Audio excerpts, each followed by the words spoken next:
자, 이제 자료로 들어갑니다. 열방들에 관한 예언, 즉 다니엘 2장에서 7장, 2장 4절부터 7장 끝까지는 아람어로 기록이 되어 있다고 다 잘 마음에 담아두고 계시죠? 이어서 본서의 이제 다니엘서의 세 번째 단락으로 들어가는데, 즉 8장부터는 다시 히브리어로 기록이 된 거예요. 본 다니엘 8장의 이상은 다니엘이 이상을 7장의 이상 네 짐승에 관한 환상을 본 지 2년이 경과한 시점에 주어진 것이다. 특이한 것은 아람어로 기록된 다니엘 2장에서 7장과는 달리 다니엘 8장부터는 히브리어로 기록되었는데, 이러한 두 언어의 병행은 각 부분의 주제와 예언의 대상에 따른 다니엘의 의도적인 서술 방식에 기인한다. 이 말은 하나님의 백성들이 인간 나라의 포로로 사로잡히는 것을 기록할 때는 아람어로, 해방받아서 하나님의 나라를 회복하는 것을 기록할 때는 히브리어로 다시 복원시킨다, 이 말이에요.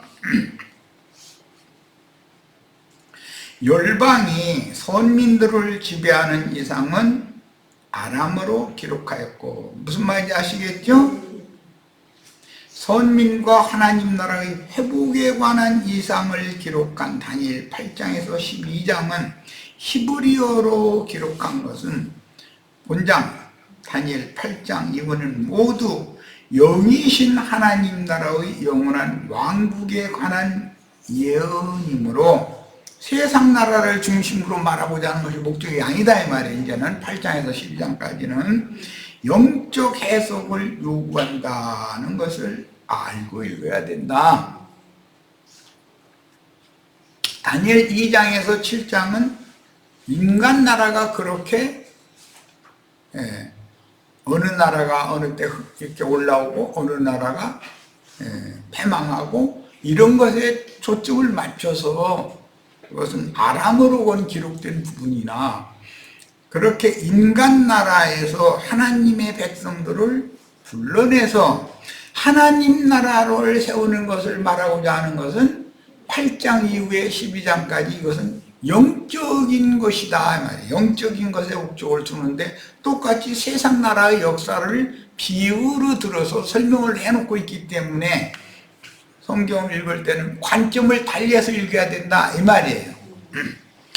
자, 혹자는 본장의 환상이 7장에 언급된 환상과 유사한 나다는 점을 들어서 7장에 대한 부록으로 생각하나, 본장 8장에는 특별하게 그러한 시대 속에서 생존해가는 하나님의 백성들의 역사적인 시련이 제시되고 있다. 여기는 이제는 하나님의 백성들의 회복을 말하는 것이 중요하기 때문에, 이것은 하나님은 영이시고 영적인 하나님 나라로 회복하는 것을 말하고자 하는 것이 다니엘 8장에서 12장 마지막까지의 말씀이다, 이 말이에요. 자, 또한 세부적인 내용, 두 불 중에 작은 불의 실체에 대한 상이점이 있어서도 큰 차이가 있으므로 단순히 역사적인 중근동에 나타났다가 사라진 제국들의 흥망성쇠로만 읽는 것은 타당하지 않다. 무슨 말인지 아시겠죠? 8장 이후에는 역사적인 사건을 그렇다고 무시하라는 말이 아니라 그것이 목적은 아니다, 이게 이제 지금부터는 하나님 나라를 어떻게, 세상 나라에 사로잡혔던 하나님의 백성들을 포로를 다시 돌아오게 해서 하나님 나라를 회복하고 세울 것이냐가 목적이다, 이 말이에요. 하나님의 백성들을 압제할 세상 나라의 큰 군왕들에 대한 예언과 달리 짐승들의 박해 중에서도 신실한 신앙을 지키는 성도의 최후 승리와 주님의 왕국의 나타남을 지금부터는 계시하려는 것이다. 8장에서 12장까지와 그건 히브리어로 다시 회복이 됐어요. 1장 히브리어고 2장에 있어 7장은 아람어요. 그런데 2장에서 7장까지의 계시라는 건 전부 하나님의 선민들이 인간 나라에 다 사로잡힐 것이다 라는 것인데, 8장 이후로는 사로잡힌 하나님의 백성들이 회복될 것이다 라는 말이란 말이야. 그런데 이것은 육신적으로 회복되어 돌아가는 것이 목적이 아니다 이거예요. 하나님 영이시까 영적인 영원하고 영원한 나라를 회복하는 것이 목적이다 이 말이에요. 자, 벨사살 왕 3년에 이건 다니엘 8장 2절과 함께 다니엘이 계시받은 장소와 시점이 분명하게 언급이 되었다. 벨사살 왕 3년이라는 것은 파사왕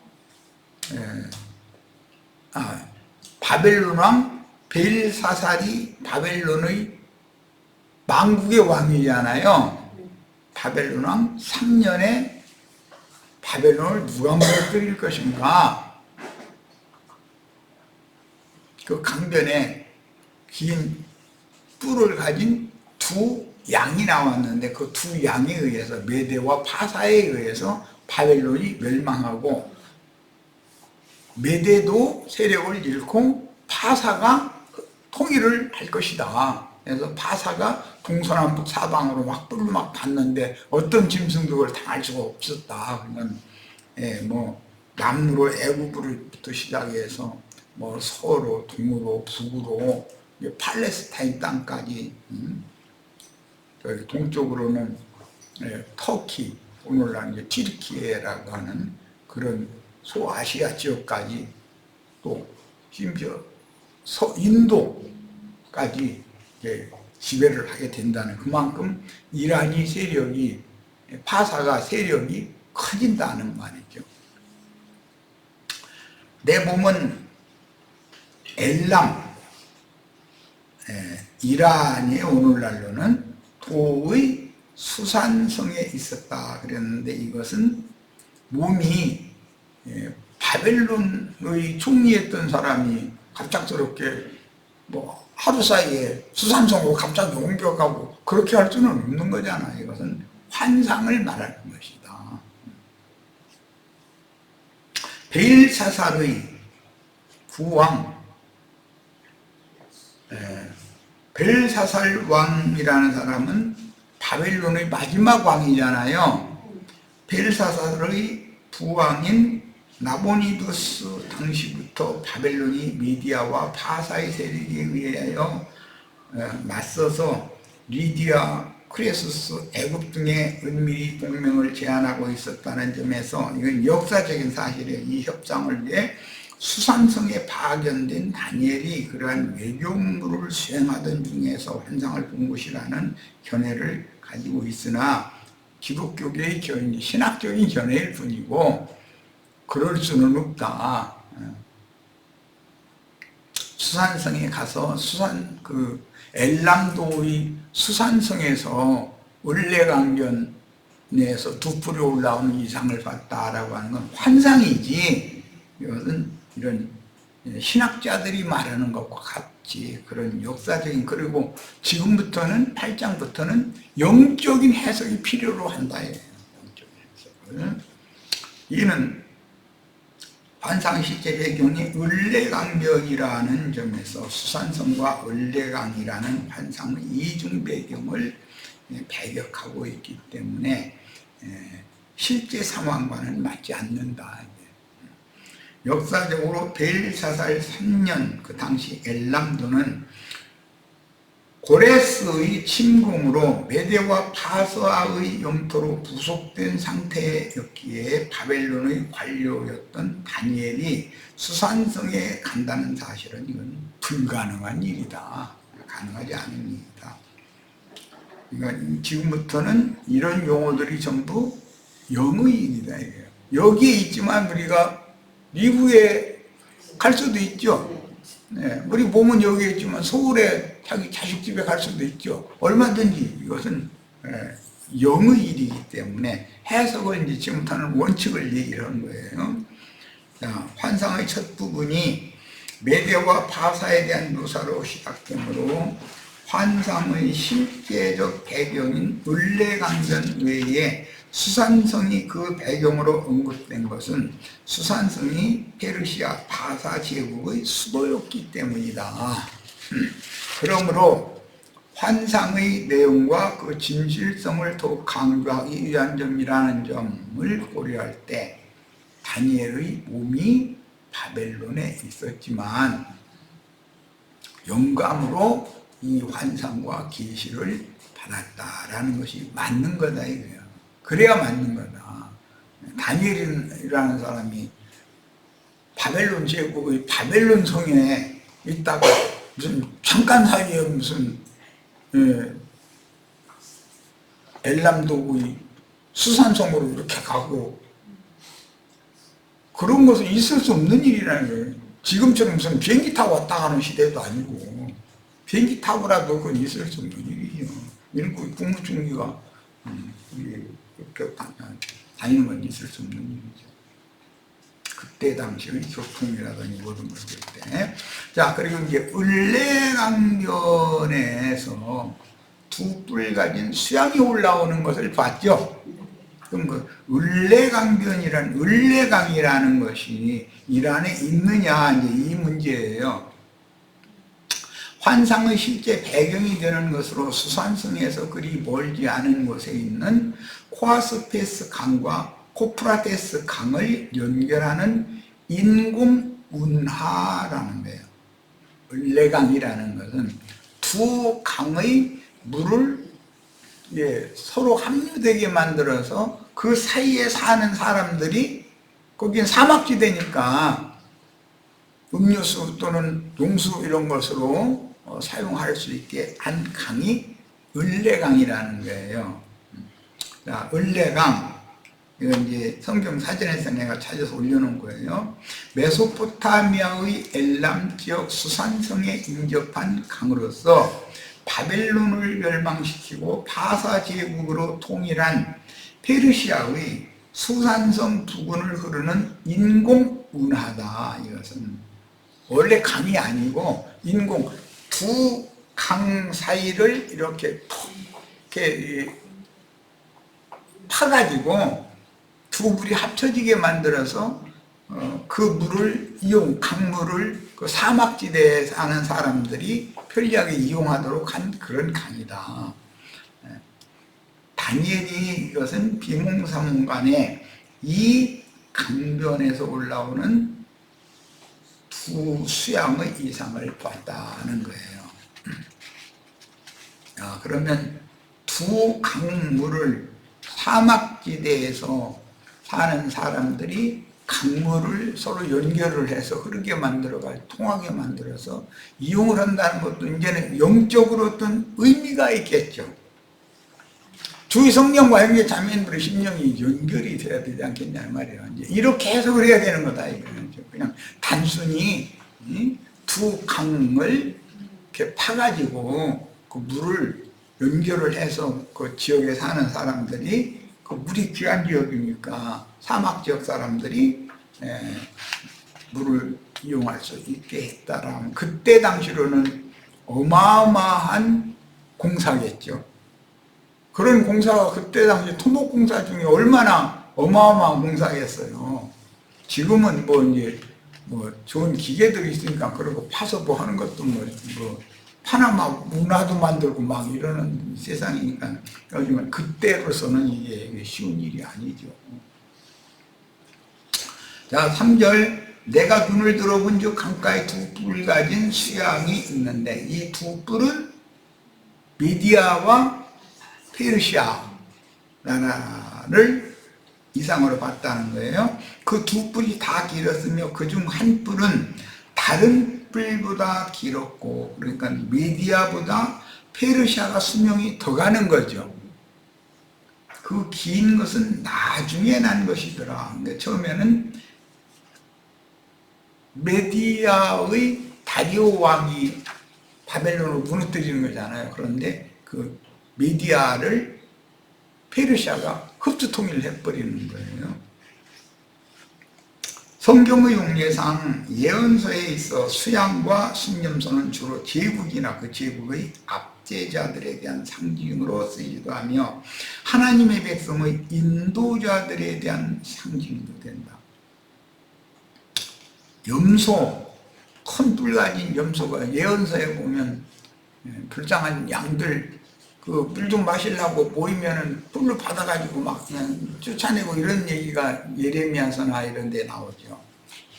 그런 것이 세상 교계의 권세를 가진 자들이 불쌍한 힘없는 양들을 이제 자기가 원하는 대로 이 물 여기는 이건 내 거야. 이 안에 오는 나한테 허락받아야 돼. 이런 식인 거죠. 말하자면.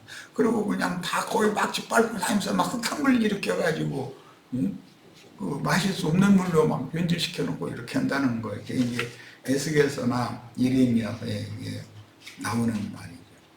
특히 순양은 바사 제국의 수호신, 페르시아의 신은 그 양 이렇게 뿔게 긴 그 양머리로 되어 있는 걸 쓰고 있는 신, 그 페르시아 신이다. 이러한 용례에서 볼 때 여기 순양은 메대와 바사의 연합국을 가리키며 순양의 두 뿔은 각각 메대 민족과 바사 민족의 힘, 뿔이라는 건 힘을 과시하는 것을 말하는 거니까. 에스더서의 배경이 엘람, 바사인데 바사왕 아하수에로 왕 때 페르시아의 네 번째 왕이죠. 가장 이제 강대국을 이뤘을 때 그때가 에스더서의 배경이에요. 그러니까 페르시아도 처음부터 이렇게 그렇게 된 게 아니라 이 네 번째 왕 에스더가 황후일 때 그때가 페르시아가 가장 큰 제국을 이뤘을 때인 것이죠. 자, 다니엘 8장 4절입니다. 내가 본즉 그 순양의 서쪽과 북쪽과 남쪽을 향하여 받았다. 이 말은 침략 전쟁을 일으켰다 이 말이죠. 남쪽은 뭐 당연히 애국을 말하는 거고,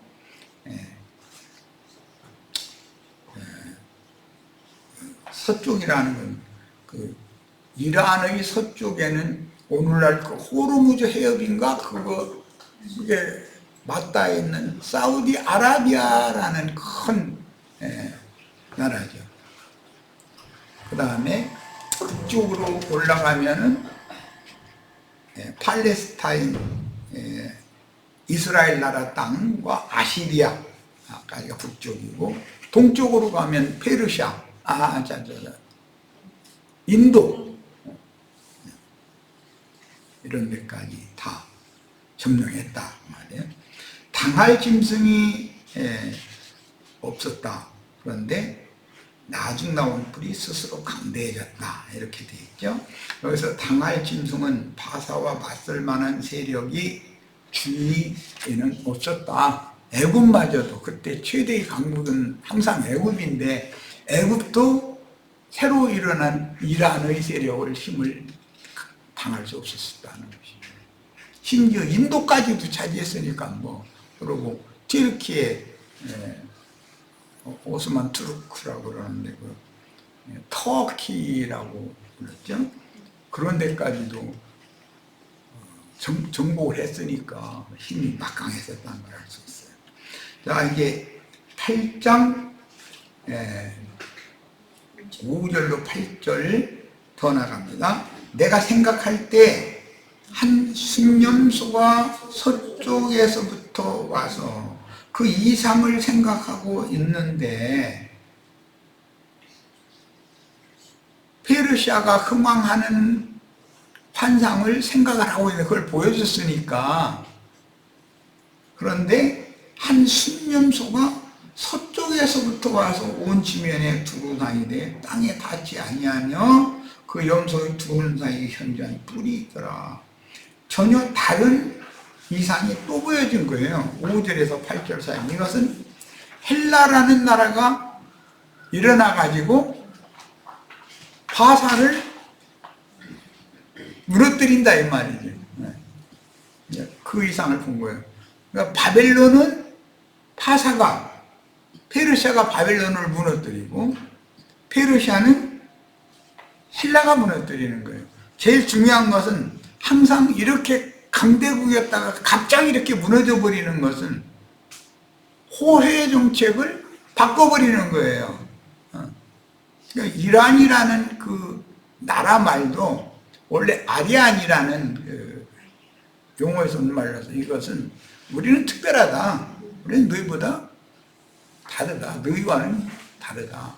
그 아리안주의 사상이 그 게르만 쪽에서 일어난 히틀러가 아리안 사상에서 그렇죠. 외놈들 중에 히로히토가 아리안주의 사상이었잖아요. 우리는 대일본 제국 막 말을 해도 꼭 듣기 싫어. 난 그게 아주 그런 말이 아닌 되게 듣기 싫은 사람이에요. 그런데 그 친일주의자들은 그런 말을 아주 너무 좋아하는 거 보면 그건 참 신기해. 대한민국이야지 대일본이야 되겠어요? 한국이 커져야지. 왜 일본이 커지는데 거기 우리가 일본에 흡수돼야 돼? 말도 안 되는. 아이고 또 정치 얘기 나오면. 우리는 우리의 민족 정기와 독립적인 강대국을 우리 스스로의 힘을 키워서 어느 나라도 우리나라를 함부로 보고 함부로 침략하면은 그 피해가 얼마나 막중해요. 어마어마하잖아요. 우리나라 이스라엘이 침략을 여러 번 당한 것처럼 우리나라는 역사적으로 편할 날 없는다. 요즘 조금 빤한 거야 지금. 자, 그것이 두 뿔 가진 순양, 곧 두 뿔 가진 순양은 메대와 파사였죠. 무슨 강변에서 두 뿔 가진 순양이 올라왔어요? 을레강변에서. 을레강변에 그건 자연강이 아니고 운하다 라는 그 말씀 나눴어요. 곧 내가 본 바 강가에 있던 양에게로 나아가되 분노한 힘으로 그것에게 달려갔다. 그러니까 페르시아를 서쪽에서 새로 일어난 헬라가 침공을 했다 이 말이죠. 내가 본즉 그것이 순양에게로 가까이 나아가서는 더욱 썩네요. 한국을 잘 안 하니까 이란 사람들이 되게 끈질긴가 봐요. 요즘에 미국이 그렇게 그냥 저 빼도 우리가 생각하면 저거 오늘 내일 중에 손 들겠지 그러는데 손 안 들어. 이야 보면 참 이게 그 사람들도 그런 끈기가 있으니까 과거에 이런 페르시아 제국이라고 하는 강대국을 이룬 거예요. 우리 한민족도 끈기로 해서는 누구 못지 않죠. 그냥 금방 항복시키려고 굴복시키려고 다 죽은 것 같은데 다시 꾸물하고 또 일어나고 이게 한민족도 대단하죠. 하도 침략을 많이 당하다 보니까 살아남는 법을 알아. 죽은 척 하고 있다가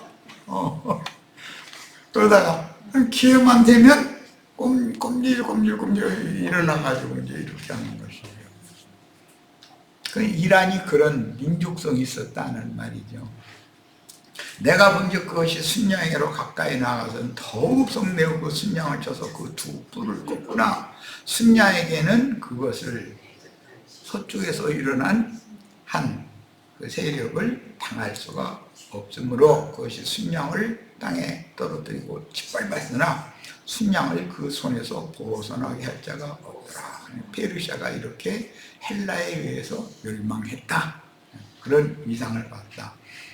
바벨론을 페르시아가 메대 파사가 일어나서 바벨론을 무너뜨리고 그 다음에 페르시아가 흥왕한 다음에는 갑작스럽게 헬라라고 하는 나라가 서방에서 일어나서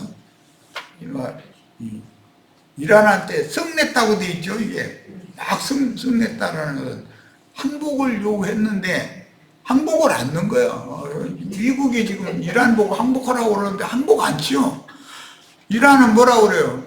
그렇게 얻어맞고 나서도 우리가 전쟁 이겼다 이러고 앉았어. 요즘 뉴스를 보면 너무 웃겨.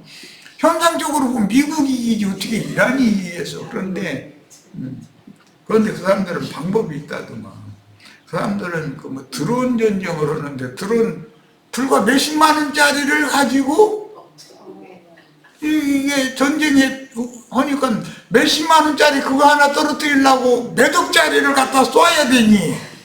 그러니까 미국은 국력이 자꾸 쇠퇴해지고 이게 국방 예산을 더 달라고 그러니까 이제는 국회에서 미국을 잘 되게 한다고 그러더니 이 전쟁 일으켜가지고 이게 전쟁 비용으로 다 망하게 만들려고 그러면 이렇게 나온 게 뭐 11월 달인가 미국 대통령 제 신임 투표를 한다는데 자기가 낙선들 우리가 많잖아요. 그러니까 이거 안 되겠네 싶으니까 발 빼려고 지금 빨리 휴전회장마다 하자 그러는데 이란은 그렇게 호락호락하게 안 들어줄 건데 이러고 있는 거예요. 그러니 이 사람이 얼마나 지금 조급증이 나가지고 얼마나 지금 애를 타고 있어요. 이거 뻔히 보이잖아요. 이게. 덩치는 이만해가지고서 소갈머리는 밴딩이 소갈머리만 하는 짓이 꼭 그렇잖아. 어제 이 말했다 오늘은 이 말하고 이놈의 공이 어디로 튈지 알 수가 없어요. 궁극적으로는 그 사람도 원대한 어떤 생각을 가지고 어차피 러시아와 중국을 제어해야 되니까 큰 목표는 거기에 두고 있는 건데 그래가면서도 우리나라도 또 우리 안 도와주면은 미군 다 철수시켜버릴 거야. 우리나라는 철수하려고 하고 말고 알아서요. 이게 우리나라는 다 속셈이 있는 거거든. 우리나라 같이 좋은 전진기지가 없는데 중국 예를 들어서 평택에서 비행기가 폭탄시키고 중국 북경까지 가는데 1시간밖에 안 걸린다는 거예요. 그런데 일본에서 오려면 2시간 넘게 걸려야 되고 만약에 하와이에서 오려면 뭐 10시간 이상 와야 되고 그러면 중국과 어떻게 전쟁을 거예요. 그러니까 최전방에 있는 전초기지가 우리나라 평택에 있는데 그 사람들이 우리나라는 다 알고 있어요. 미국 빼려면 되고 말란 말고 알아서 이 식인 거예요. 이제 다 알고 있으니까 안 맥히는 거지.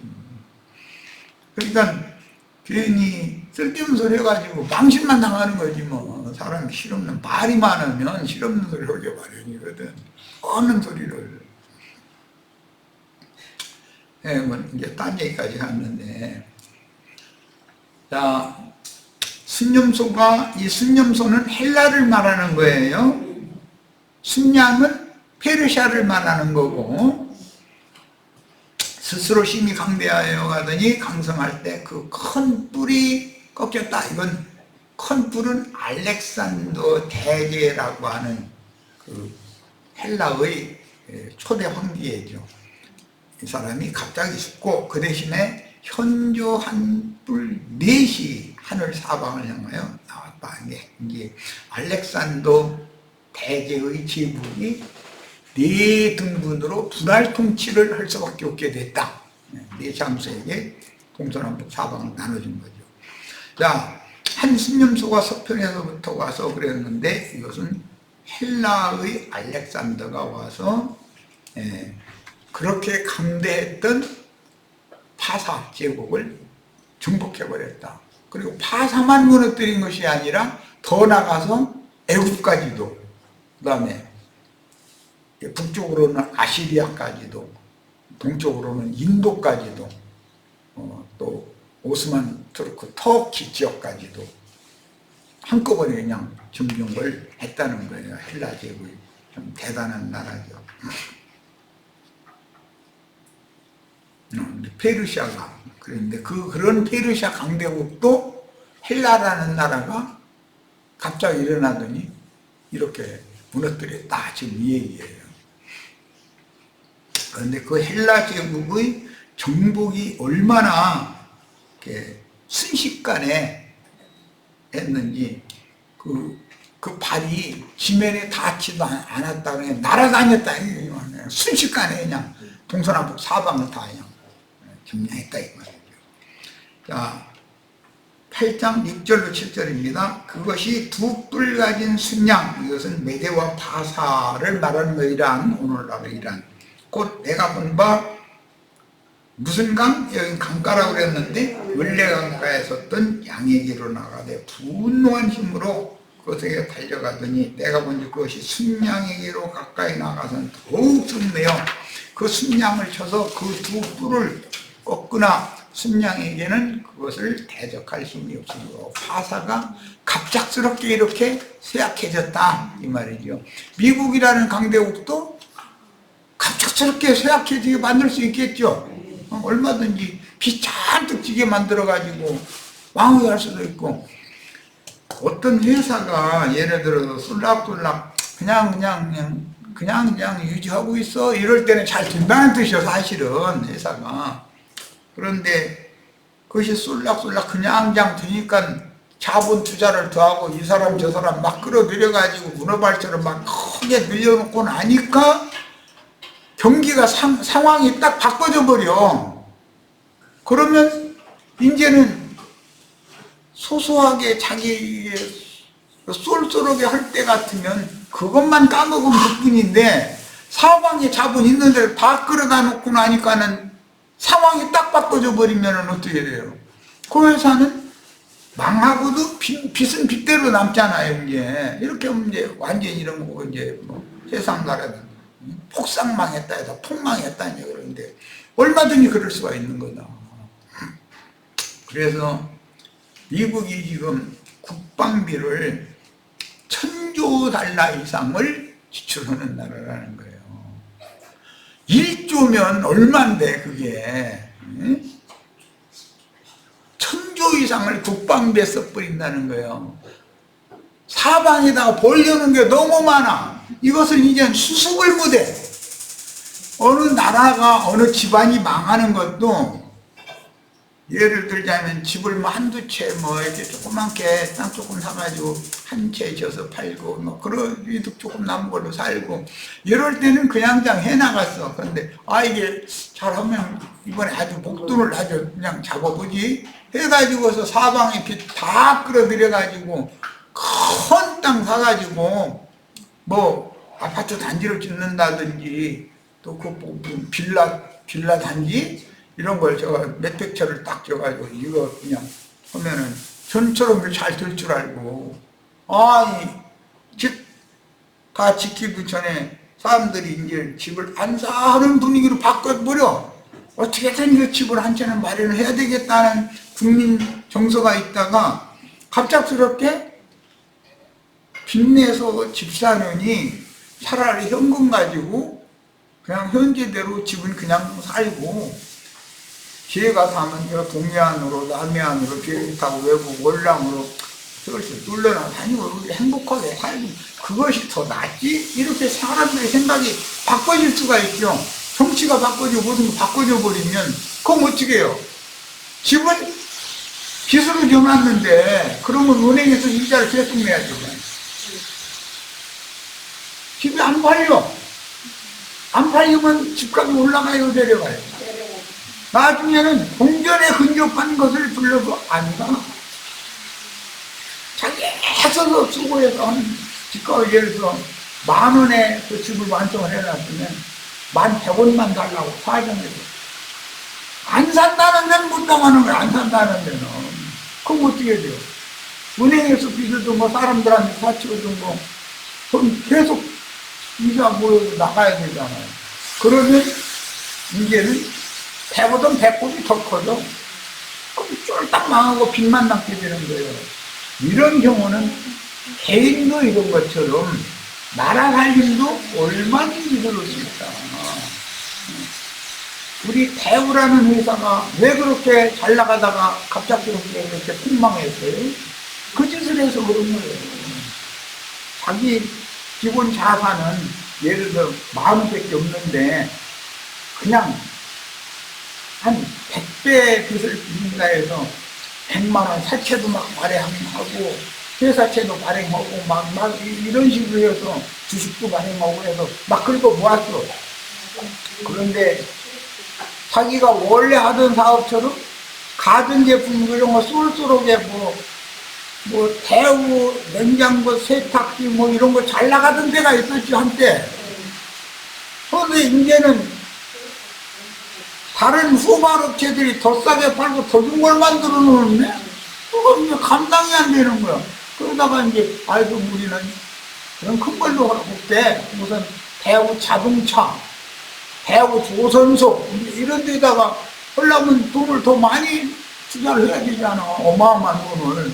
해놨는데, 이게 중국이 쌀구멍이 끼어들었더니 조선사업 모든 전 세계 수주를 몽땅 싹 가져가 버리고 대우조선에다가 일감을 맡기는 나라가 없네. 그럼 어떻게 해요? 회사는 어마어마하게 살려고 사람 그렇게 많이 뽑아놓고 다 했는데 망할 수밖에 없는 거예요. 얼마든지 미국이 아무리 강대국이지만 예기치 않게 이렇게 갑작스럽게 무너질 수도 있다. 페르시아가 그렇게 강대국이었는데 아무것도 아닌 서방에서 올라온 그 신명소 뿔에 받쳐가지고 신장이 뿔도 꺾어지고 그냥 박살나버린 거예요. 얼마든지 그럴 수 있다는 거예요. 그런데 거기에는 큰 하나님의 손이 역사하는데 하나님은 호혜 정책을 정복한 작은 나라들을 호혜 정책을 할 때는 흥왕시켜 주셨지만 나중에 나라가 커지고 뭐 부자 나라가 되고 하다 보니까 이제는 생각이 딱 바꿔져 가지고 이제는 우리가 세금 좀 더 내야 되겠고 막 요즘에 이 사람 그러죠. 무슨 무역 하는 거 관세 조금 더 내라 뭐 해라 뭐 우리 미국 주둔하는 거 이거 우리 주둔 비용 이런 거 우리가 더 물어내라. 이건 쌩 억지거든 사실은. 할 수 있는 형편이 되지도 않는 나라 보고 막 그것을 완전히 동네 깡패가 하는 짓이잖아요. 그러면 그게 망조다 이거예요. 그게 세상 나라의 어떤 회사가 문어발처럼 작은 회사 싹 그냥 빨아들여가지고 이렇게 늘려놨는데 자기 뜻대로 안 돌아가는 홍상 놀릴 수밖에 없는 거 아니야. 얼마든지 이럴 수가 있다. 우리 인생 경영도 이런 걸 조심해야 된다. 자기 분수에 남는 어떤 포함된 꿈을 꾼다는 위해서는 안 된다. 자, 오늘은 여기까지 해서 마치겠습니다.